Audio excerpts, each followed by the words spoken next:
ఆ రోజు సహస్రమ్మ పూడి రోజు కూడా చాలా కంగారుగా ఉన్నారు. అసలు ఇంత కంగారుగా హాస్పిటల్కి ఎందుకు వచ్చినారు? ఆ డాక్టర్ని ఇక్కడే చేర్చారని వచ్చారా? ఒక్కసారి లోపలికి వెళ్ళి తెలిసిపోద్ది.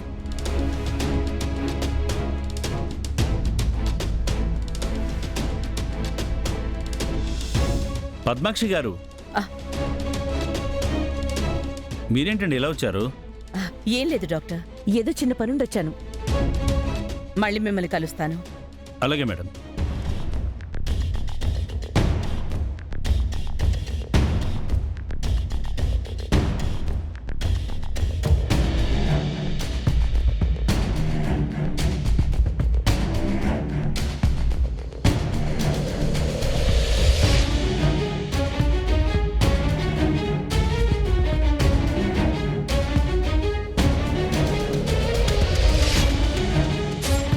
మేడం గారు చెప్పండి. యాక్సిడెంట్ అయిన డాక్టర్ గారు ఉన్నారు కదా, ఎక్కడో చేర్చినారు కదా, ఎక్కడున్నారు మేడం? ఐసీయూ రూమ్లో ట్రీట్మెంట్ జరుగుతుంది. అలాగా. ఆ ఐసీయూ రూమ్కి ఎలా వెళ్ళాలమ్మా? స్ట్రైట్గా వెళ్ళండి. థ్యాంక్స్ అమ్మా.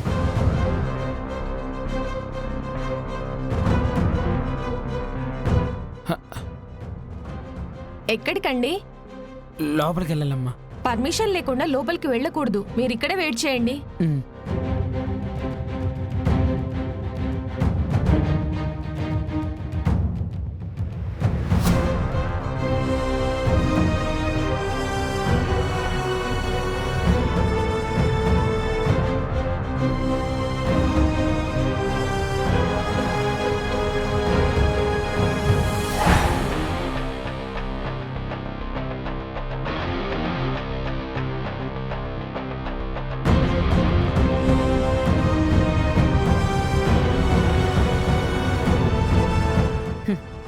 ఈ పద్మాక్షిని బెదిరించాలని చూస్తే ఏ గతి పట్టిందో తెలుసు కదా. నిన్నిలా సగం సగం చంపడం కాదు, పూర్తిగా చంపితేనే నేను సేఫ్గా ఉంటాను.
డాక్టర్, మా సహస్రకి పోస్ట్ డెలివరీ మెడిసిన్స్ కావాలి.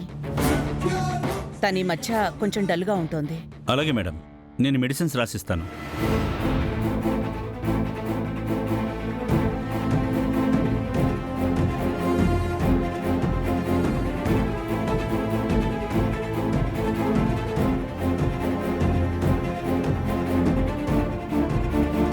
ఓహో, పద్మాక్షమ్మ సహస్రం మందుల కోసం హాస్పిటల్కి వచ్చినారా?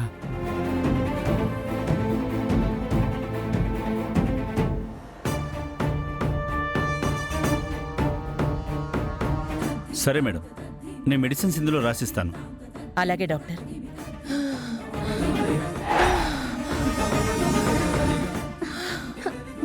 సిస్టర్, సిస్టర్, డాక్టర్ వెంటనే ఇంజెక్షన్ తీసుకుంటా. Okay doctor.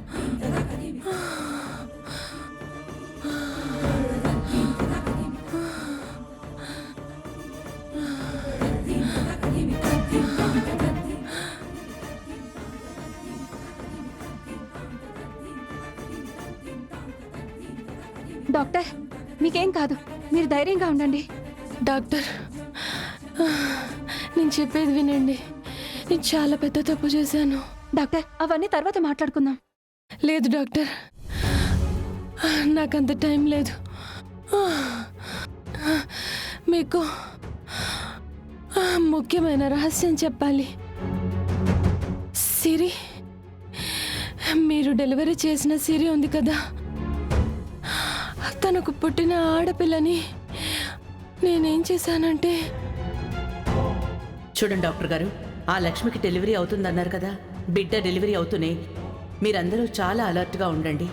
బిడ్డ పుట్టగానే ఆ బిడ్డని తీసుకొచ్చేయాలి. మేడం, మీరేం కంగారు పడకండి. ఆ బిడ్డను తీసుకొచ్చే పూచి మాది.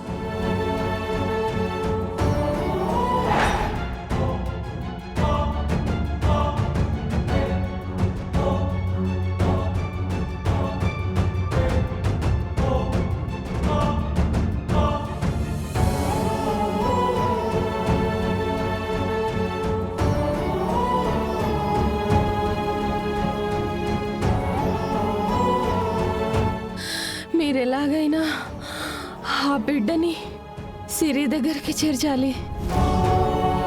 ఆ బిడ్డ బ్రతికే ఉంది. డాక్టర్, నాకు మాట ఇవ్వండి. సిరిని వెతికి పట్టుకొని ఈ రహస్యం చెప్పి తన దగ్గరికి ఆ బిడ్డని చేరుస్తారు కదా. డాక్టర్, నేను ఎక్కువసేపు బ్రతకను. నాకు మాట ఇవ్వండి.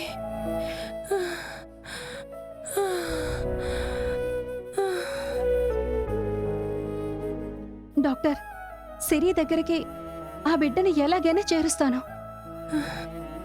నేను చేసిన పాపానికి నాకు తగిన శిక్ష పడింది.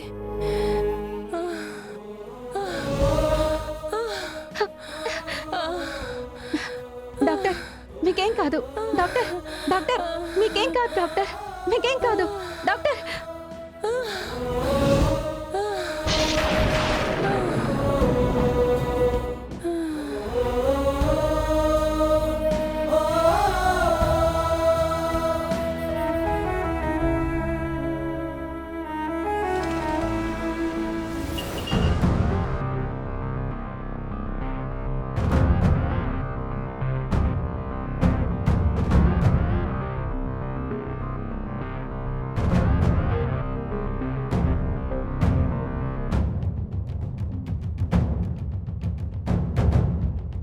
అంబిక, సుభాష్, నేను అడిగిన ఎంప్లాయీస్ డీటెయిల్స్ అన్నీ తీసుకొచ్చావా? తీసుకొచ్చాను అంబిక. ఇదిగో